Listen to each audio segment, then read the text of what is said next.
Are warning about additives and sugar in many drinks. This includes some of your favorites, and they might give you an extra boost to get you through the day. Well, coming up, we're going to be taking another look at the forecast. We have lots of sun in the forecast. It's going to get into the low 80s. Very warm conditions indeed, but we're going to talk more about that in a little bit.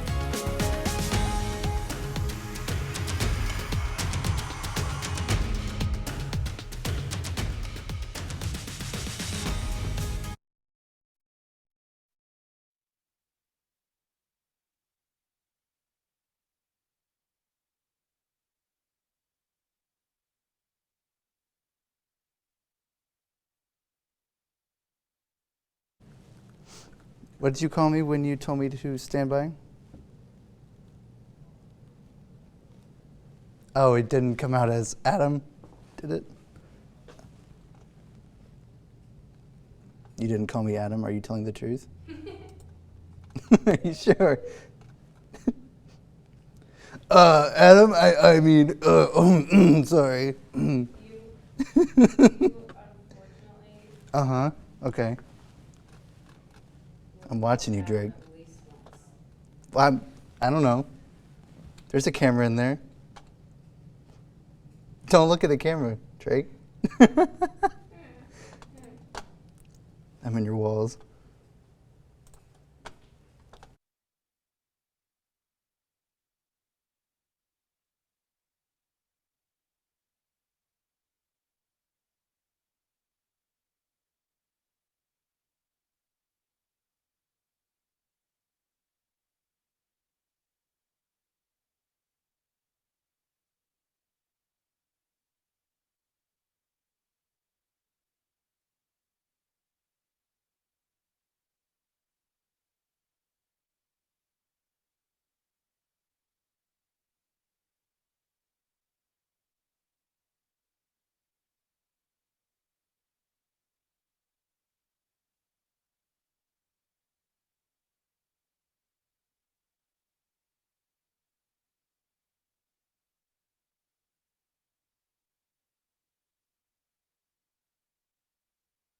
From Fox 15 and KLAF NBC, News 15 Today starts now. Good morning. It is May 1st. Welcome back. You're watching News 15 Today. I'm Ryan Hennessy. Yes, happy Monday. I'm Alex Worstel. Thanks so much for tuning in this morning. Let's get a check of the weather for you as you start your day and a new month. Storm Track 15 meteorologist Michael Crowley.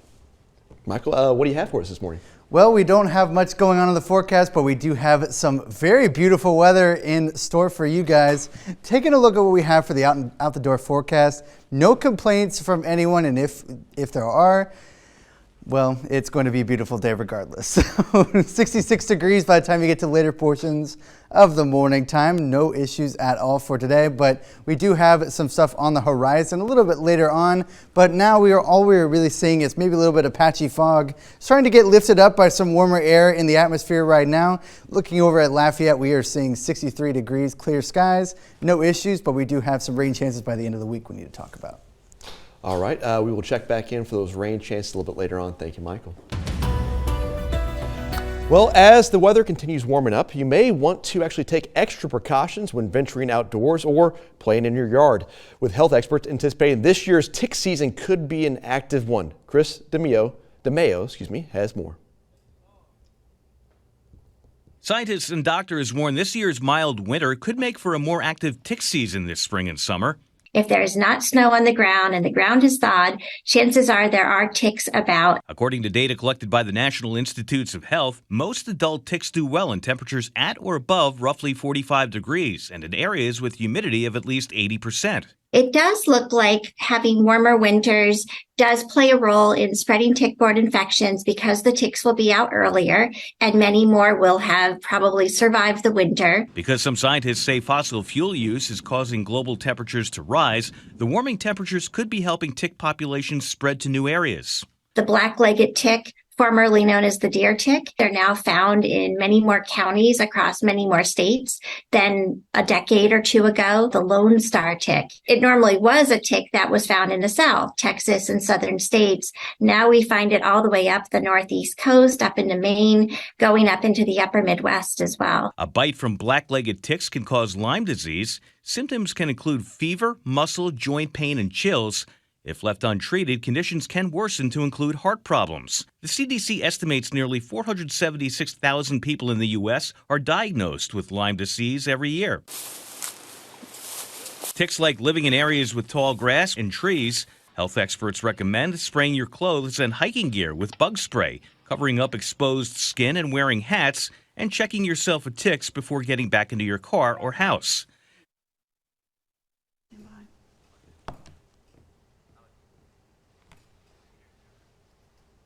Well, energy drinks, which have become more popular, are one of the riskiest. This, according to a nutritionist. That's because they raise blood pressure and stress and harm your sleep patterns. Some pre-workout drinks can disrupt your gut health, and supplement drinks are unregulated. Alcoholic cocktails, which contain fructose, may damage your liver, and traditional sodas are bad for your health because of added sugars, which can lead to obesity. So water it is.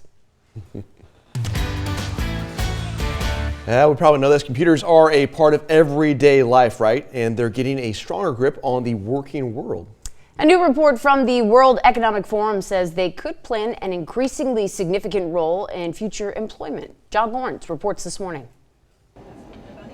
Big changes are expected for the global job market. According to a report published Sunday by the World Economic Forum, 14 million jobs will disappear in the next 5 years as more companies adopt advanced technologies like artificial intelligence. This could potentially save time and resources, but it could also lead to a loss of personal connections and a decline in the quality of these types of interactions. The WEF also says among the 3 fastest growing jobs are AI and machine learning specialists, sustainability specialists, and business intelligence analysts. The fastest declining jobs are secretarial roles, including bank tellers, cashiers, and data entry clerks. As workers worldwide deal with that, in Washington, D.C., the battle over the debt ceiling enters the month of May. President Joe Biden and most Democratic lawmakers want the debt limit raised with no spending cuts. What the president is saying, he's not going to negotiate with someone who's actually threatening the economy, taking the entire economy hostage. Republicans are pushing forward with House Speaker Kevin McCarthy's Limit, Save, and Grow Act of 2023, which raises the debt limit but trims the budget. This is no longer about politics. We have passed a debt ceiling solution. We will not, House Republicans will not allow America to default on its debt. We showed that last week. I'm John Lawrence reporting. Thank you, John. Economic officials, including Treasury Secretary Janet Yellen, says the U.S. government will go broke by summer unless Congress boosts the debt limit.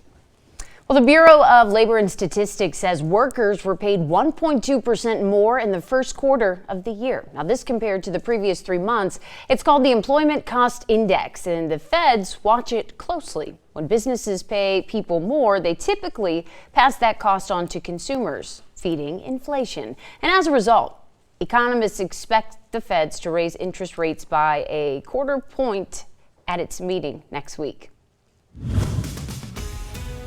Well, coming up, we're going to be taking a look at what we have in store for you today. We also have some long-term rain chances we need to be talking about on the horizon. That'll be coming up in a little bit.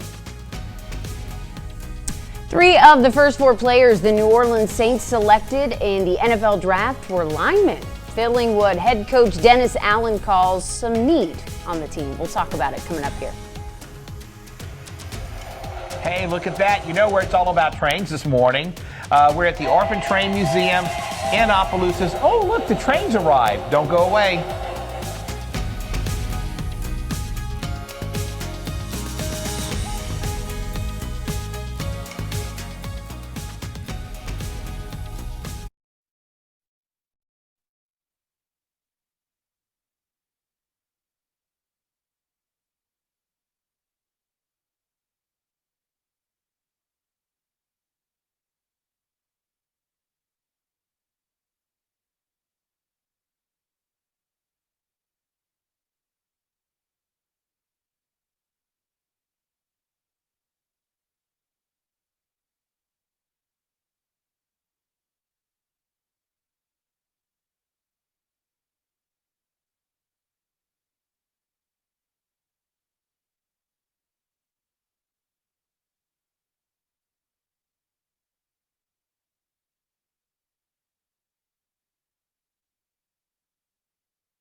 where an Acadiana is. Aubert.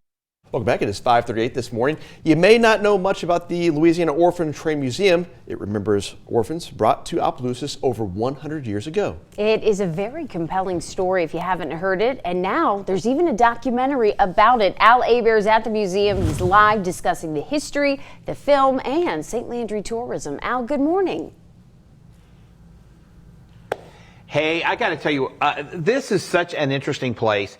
James Douget, Martha Aubert, the Orphan Train Museum in Opelousas. What a wonderful story. And you're connected to it by family, right, Martha? I am. So it is a wonderful story, Al. And what we do here is we try to educate people on the historical orphan train movement. And, you know, when the history of America in the mid-1800s, there were thousands of children that were parentless in New York City due to several factors, but the Catholic Church helped place the children all over the country through orphan trains. And yes, my grandmother came on the orphan train, and she came down to South Louisiana at the age of 4. So here at the museum, we have lots of artifacts. We have clothing, original clothing that the children wore on the orphan train. So our visitors really like seeing actual items that belong to these people, and all these items have been donated to the museum by the families for us to live our mission to educate everybody about it. I love that. Now, I noticed the Faubacker beer. I remember, if you remember the Jack's Brewery in New Orleans, and that all was like the Faubacker family. So how did the beer folks get involved in So, this? yeah, so this is dedicated to Sister Faubacker, who came on the orphan train, and her train name, we call it, the name she had when she came was Sarah Hart. And there's a picture right smack in the middle of there of Mr. Faubacker holding her, and that was taken by a photographer with the Times-Picayune in New Orleans, because everybody knew Mr. Faubacker. He was a big business guy. He had Faubacker Brewery, which became Jack's Beer, and he had a big family. He had a big restaurant. This is a postcard of a huge restaurant he had back in the day in the French Quarter, and there's a postcard of the Faubacker House, which is actually still on St. Charles Avenue in Broadway. And interestingly, right around the corner from the Faubacker House was the mother house for the Dominicans. So this little girl grows up with the Faubackers and joins the Dominican order and became Sister Faubacker. I tell you what, that's a great story. You know, James, there's so many great stories here. We're going to talk about some of the stories this morning, talk about some of the artifacts here. A little documentary coming up. It's going to be premiered at noon on May 3rd, May this 3rd. Wednesday at 12 noon at the Delta Grand Theater. So much going on. Hey, we're going to go back to you guys in the studio, because you know what? There's a lot going on in that studio. Yes, definitely want to add that to the calendar, Al. Sounds great. Thanks so much. Moving to sports, the NFL draft, like Christmas in April for so many, and your team gets a shiny new player, and we see how they do in the upcoming season. It's a lot of fun. We all know this. News 15 sports director Will Herron gives us a glimpse of the acquisitions the New Orleans Saints have made this year. With the 29th pick in the 2023 NFL Draft, the New Orleans Saints select Brian Brzee, defensive tackle, Clemson. It's been a lifelong dream of mine to play in the NFL, and getting that call has been a moment that I've definitely always looked forward to, and to get a call from the Saints was just something you can't even imagine until it happens. So this player is an exceptional talent. He's big, he's physical, he's athletic, fills a position of need. And I think he's going to be an outstanding addition to our team. Head Saints coach Dennis Allen didn't mention Brzee is 6'5" and 300 pounds of destruction. In his time with the Clemson Tigers, he notched 51 tackles, 28 solos, sprinkling in 9 sacks. An athletic, disruptive defensive tackle who's going to come in and work hard every single day. Come in and do everything he needs to earn the respect of the players and the coaches on the team already. The Saints went defense again with their second-round pick. Strong-armed DL Isaiah Foskey out of Notre Dame recorded 28 sacks during his time with the Irish. Fell in love with them, love the coaches, started talking to them a lot, and just the vibe of the whole team is New Orleans. And this is like the team I wanted to go to. I kept telling everybody, I want to go to this team. This is the team I want to go to. Horned-frogged Kendra Miller was New Orleans' third pick of the draft. He may see early work as Alvin Kamara faces legal issues. It feels great. I'm ready to get to work. I can't wait to learn from Alvin. Just a big situation, with the running backs or whatever. But I'm ready to get to work, most definitely. Your real Ragin' Cajun, Will Heron, News 15. Well, UL's Andre Jones was selected in the NFL draft by the Washington Commanders. The Ragin' Cajun linebacker was the 233rd overall pick. He was taken in the 7th round, and the Commanders cited his strength and his quickness in selecting Jones to round out their picks. Festival International wrapped up this week with a 5K run and so much more. We've got a jam-packed recap for you coming up. Plus at 7, Ashley Moran with the Acadiana Planning Commission. She's in to talk all things traffic, except this time we're talking traveling without a vehicle. Plus, we're going to take a look at what we have on the horizon for our forecast. We have a system moving in during the end of the week, but we get some beautiful weather in the meantime. We're going to give you those details.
Always tracking, always alerting. Here's your Storm Track 15 weather. Welcome in. It is 5:47. We want to get you up and out the door here with a check of the weather for your morning ahead. And for that, we turn to none other than Storm Track 15 meteorologist Michael Crowley. Michael, how's it going this morning? Oh, it's going to be a beautiful day out here, guys, and it is going to be a very warm one as well. Lots of sunshine in the forecast. And no complaints from me for sure. But taking a look at what we have for the out-the-door forecast, getting into the low 60s later on this morning, and then furthermore into the mid-60s, eventually into the 80s for today. And it is going to be a beautiful one. Taking a look outside in Lafayette, very beautiful sunrise already getting underway. We're going to check in on all the cameras to see how many beautiful sunsets we can get in one show. But anyway, right now we're seeing 63 degrees, a little bit on the chillier side if you're a little bit less climatized to the warmer weather we're going to be seeing. 63 degrees by the time we get to later portions of the morning. Probably going to get warmer than that today, actually. We're already past the estimated forecast total, so we're going to have to update that, actually. And as we go to plan out your day, warming up to the low 80s later on today. I don't think we're going to get too far into the 80s, maybe 84, 85. Possibly for today, but still, notice how quickly we rise and fall with these temperatures. This is a span of 4 hours, 81 to 67. That is due to how dry this area is overhead, and that is leading to, 1, these cooler temperatures in the morning time and warmer in the afternoon, and 2, not seeing too many of these clouds overhead, and it's going to feel really, really great outside today. Getting into the mid-80s a little bit later on, you're going to be seeing lots of sunshine and very little clouds in our forecast. So, for the Walk in the Park forecast later on this morning and early in the afternoon, 79 degrees, lots of beautiful weather. But we have to talk about what we have on the horizon. So what is leading all of this beautiful weather is this high pressure to our south and this high pressure up to our north. So it's becoming a little bit of a blocking pattern. It's like a clog. None of the rain can actually get to us because all of it's getting stuck to our north. So that is going to keep us very, very dry in the meantime. So take a look at this high pressure over Boulder. And as it does, it starts to weaken on Tuesday night. So that is important because it takes about 2 days for most of these systems to get here. So the second that high pressure falls apart, we have a new one to take its place coming down from the north into the south, keeping us very, very clear. These past few days, or these next few days, are going to be very dry and also very sunny. So as this high pressure starts to move out of the area, we lose that protective shield of the high pressure, and then we're going to be back in a potentially rainy pattern by the time we get to Thursday and Friday. But still, lots of sunshine in the forecast till then. 85 degrees for Wednesday, warming up to 90 degrees by Saturday. We do have some more rain chances because it's almost like summer at that point with 90 degrees. This is true. Yeah. This is true. Yes, it is upon us. Thank you very much, Michael. We're going to be checking in throughout the morning for updates. Well, the final day of Festival International came and went on Sunday.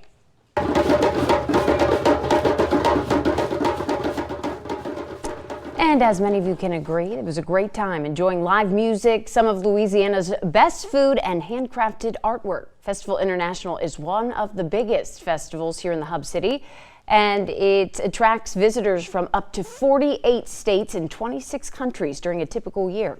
Now, aside from making a massive economic impact, it provides over 300,000 visitors with a chance to explore the bold culture and creativity of Acadiana, while also enjoying other diverse cultures. 9-1-9-8. And day 4 of Festival International started with a 5K run. Festival goers could walk, jog, or run through the historic tree-lined streets of downtown Lafayette. Organizers say the Festival 5K is a great way to show support for the 5-day event while also promoting good health. Here's a look at some of the other sights and sounds from this weekend's Festival of Fun.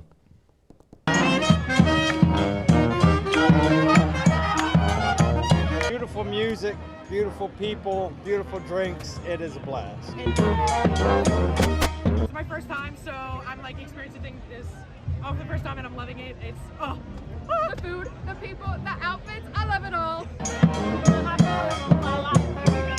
To get their rear out here and have some fun. Oh my gosh, the spinach and the crawfish bowl. So good. Best thing ever. It was like a boat or something. I have pins on this hat since 1999. I make the new ones always right up in front, and it's been a tradition for what now, 24 years. Festival, get off the couch. Best thing, and it's all weekend long. Let's go. Happy festival! Happy festival! Well, in addition to Festival International, another very popular music fest brought thousands of visitors to Louisiana this weekend. Sunday marked day 3 of the 10-day New Orleans Jazz Festival. It typically attracts more than 500,000 visitors every year. Jazz Fest is billed as the largest festival here in the state and reportedly pumps $400 million into the state's economy. The festival features musicians performing on 14 different stages. Many people also go to taste, of course, the great food and shop among the hundreds of arts and craft booths. It runs through May 7th. Well, when we return, we're going to check in one last time with Storm Track 15 Michael Crowley. As he head out the door this morning, we'll hear more from him coming right up before Monday morning headlines.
Well, take a look at the 3-day forecast. Lots of sun in our forecast. We do have a little bit of clouds starting to return on Wednesday, but as we approach the weekend, we do have some rain chances to talk about. We're going to hit 90 degrees. It's going to feel a little bit too much like summer for many of us to really feel super comfortable with where we are, but still going to be a very beautiful start to the work week. And a start to the month, right? It is May 1st already. It's crazy to think about. We're not in summer yet, but no. It's going to start to kind of feel like it. Absolutely going to feel like it. It's kind of like, I like the term May Day. Have you guys ever heard of May Day before? Is that popular down here? It's more like we're in a submarine and we're sinking. I don't know. Oh, I get that. May Day. More like a plane. Coverage continues in the next hour. You want to stay with us.